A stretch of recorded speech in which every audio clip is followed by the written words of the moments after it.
മോട്ടറോളയുടെ motto G14 എന്ന പുതിയൊരു smart phone Indian മാർക്കറ്റിൽ ലോഞ്ച് ചെയ്യാൻ പോകുന്നുണ്ട്. ഈ ഒരു ഫോണിൻ്റെ ഇന്ത്യയിലെ ലോഞ്ച് ഡേറ്റ് ഇപ്പം ഒഫീഷ്യലായിട്ട് തന്നെ കൺഫേം ആയിട്ടുണ്ട്. അതുപോലെ തന്നെ പല ഫീച്ചേഴ്സിനെ പറ്റിയിട്ടുള്ള കാര്യങ്ങളും ഇപ്പം അറിയാൻ കഴിഞ്ഞിട്ടുണ്ട്. ഇതിൽ പല ഫീച്ചേഴ്സും അവർ ഒഫീഷ്യലായിട്ട് തന്നെ കൺഫേം ചെയ്തിട്ടുണ്ട്. ഈ ഒരു വീഡിയോയിൽ നമ്മൾ നോക്കാൻ പോകുന്നത് മോട്ടോ G14 എന്നുള്ള സ്മാർട്ട് ഫോണിനെ പറ്റിയിട്ടാണ്. ആദ്യം നമ്മൾ ഫീച്ചേഴ്സും കാര്യങ്ങളൊക്കെ നോക്കുകയാണെന്നുണ്ടെങ്കിൽ ഡിസ്പ്ലേയുടെ കാര്യത്തിൽ ഈ ഫോണിൽ 6.5 ഇഞ്ചിൻ്റെ ഫുൾ HD പ്ലസ് ഡിസ്പ്ലേ വരുന്നതായിരിക്കും. LCD പാനലായിരിക്കും ഇതിൽ വരിക, നല്ല ഡിസ്പ്ലേ ഒന്നും വരില്ല. മോട്ടോ G13 എന്നുള്ള സ്മാർട്ട് ഫോണിൽ HD റെസൊല്യൂഷൻ ആയിരുന്നു വന്നിട്ടുണ്ടായിരുന്നത്. അപ്പം ഈ ഒരു ഫോണിലോട്ട് വരുമ്പം ഫുൾ HD റെസൊല്യൂഷൻ എന്നുള്ളത് ഒരു അപ്ഗ്രേഡ് തന്നെയായിരിക്കും. പിന്നെ പഞ്ചോൾ ഡിസൈൻ ആയിരിക്കും ഈ ഫോണിൽ വരിക, പഞ്ചോൾ വരിക, ടോപ്പ് സെൻറ്റർ ഭാഗത്തായിട്ടായിരിക്കും. ഈ ഡിസ്പ്ലേ ഫീച്ചേഴ്സൊക്കെ അവർ ഒഫീഷ്യലായിട്ട് കൺഫേം ചെയ്തിട്ടുണ്ട്. പക്ഷേ ഇതിൽ കൂടിയ റീഫ്രഷ് റേറ്റിനെ പറ്റിയിട്ടുള്ള കാര്യങ്ങൾ പറയുന്നില്ല. മിക്കവാറും ഇതിൽ കൂടിയ റീഫ്രഷ് റേറ്റ് സപ്പോർട്ട് ചെയ്യാൻ സാധ്യതയില്ല.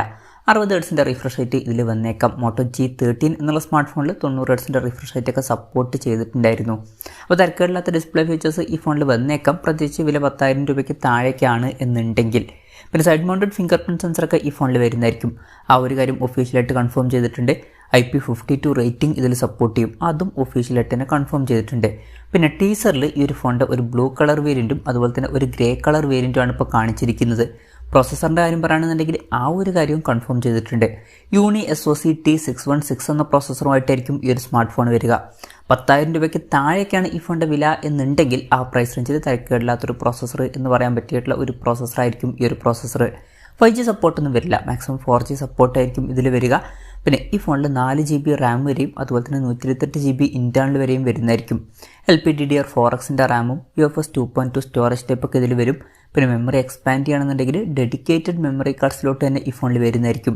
അതായത് 2 സിം യൂസ് ചെയ്യുമ്പോൾ തന്നെ ഒരു മെമ്മറി കാർഡ് നമുക്ക് സെപ്പറേറ്റ് ആയിട്ട് യൂസ് ചെയ്യാം. പിന്നെ സ്റ്റീരിയോ സ്പീക്കേഴ്സ് ഈ ഫോണിൽ വരുന്നതായിരിക്കും. അതുപോലെ തന്നെ ഡോൾബി അറ്റ്മോസിൻ്റെ സൗണ്ടും ഇതിൽ സപ്പോർട്ട് ചെയ്യുന്നതായിരിക്കും. ഈ ഒരു കാര്യവും അവർ ഒഫീഷ്യലായിട്ട് തന്നെ കൺഫേം ചെയ്തിട്ടുണ്ട്. 10,000 രൂപയ്ക്ക് താഴെയാണ് ഈ ഫോണിൻ്റെ വില എന്നുണ്ടെങ്കിൽ ഈ ഒരു സ്റ്റീരിയോ സ്പീക്കേഴ്സ് വരുന്നു, അതുപോലെ തന്നെ ഡോൾബി അറ്റ്മോസിൻ്റെ സൗണ്ട് സപ്പോർട്ട് ചെയ്യുന്നു എന്നീ കാര്യങ്ങളൊക്കെ എടുത്തു പറയേണ്ട കാര്യങ്ങൾ തന്നെയാണ്. 3.5mm ഓഡിയോ ജാക്ക് ഈ ഫോണിൽ വരുന്നതായിരിക്കും. ആൻഡ്രോയിഡ് 13 ബേസ് ആയിട്ടുള്ള MyOS സോഫ്റ്റ്വെയർ ആയിരിക്കും ഈ ഫോണിൽ വരിക. ഇതിൽ ആൻഡ്രോയിഡ് 14 അപ്ഡേറ്റ് ലഭിക്കുന്നതായിരിക്കും. അതുപോലെ തന്നെ 3 കൊല്ലത്തെ സെക്യൂരിറ്റി അപ്ഡേറ്റ്സും കാര്യങ്ങളൊക്കെ ഇതിൽ ലഭിക്കും. ക്യാമറയുടെ കാര്യം പറയുകയാണെന്നുണ്ടെങ്കിൽ ഫോണിൻ്റെ പിന്നിൽ ഡ്യുവൽ ക്യാമറ സെറ്റപ്പ് ആയിരിക്കും വരിക. 50 മെഗാ പിക്സലിലെ മെയിൻ ക്യാമറ സെൻസർ ആയിരിക്കും വരിക എന്നുള്ള കാര്യം അവർ കൺഫേം ചെയ്തിട്ടുണ്ട്. പക്ഷേ രണ്ടാമത്തെ സെൻസറിനെ പറ്റിയിട്ടുള്ള കാര്യങ്ങൾ അവർ പറഞ്ഞിട്ടില്ല. ചിലപ്പം 2 മെഗാ പിക്സൽ ഒരു സെൻസർ ആയിരിക്കാനാണ് സാധ്യത.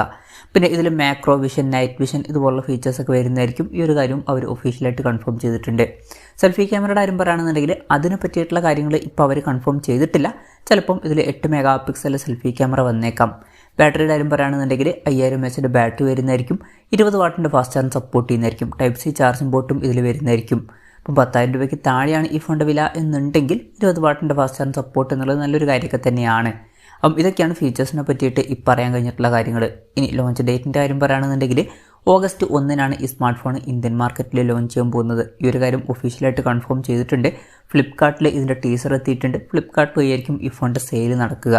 വിലയുടെ കാര്യം പറയുകയാണെന്നുണ്ടെങ്കിൽ ഒരു കൺഫർമേഷൻസും ഇപ്പം പുറത്ത് വന്നിട്ടില്ല. എന്നാൽ നമ്മുടെ എക്സ്പെക്റ്റേഷൻ പറയുകയാണെന്നുണ്ടെങ്കിൽ ഒരു 10,000 രൂപ പ്രൈസ് റേഞ്ചിലായിട്ട് ഈ ഫോൺ ലോഞ്ച് ചെയ്തേക്കാം.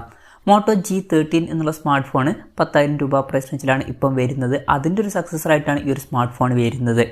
എന്തായാലും മോട്ടറോളയുടെ മോട്ടോ G14 എന്നുള്ള പുതിയൊരു സ്മാർട്ട് ഫോൺ ലോഞ്ച് ചെയ്യാൻ പോകുന്നുണ്ട്.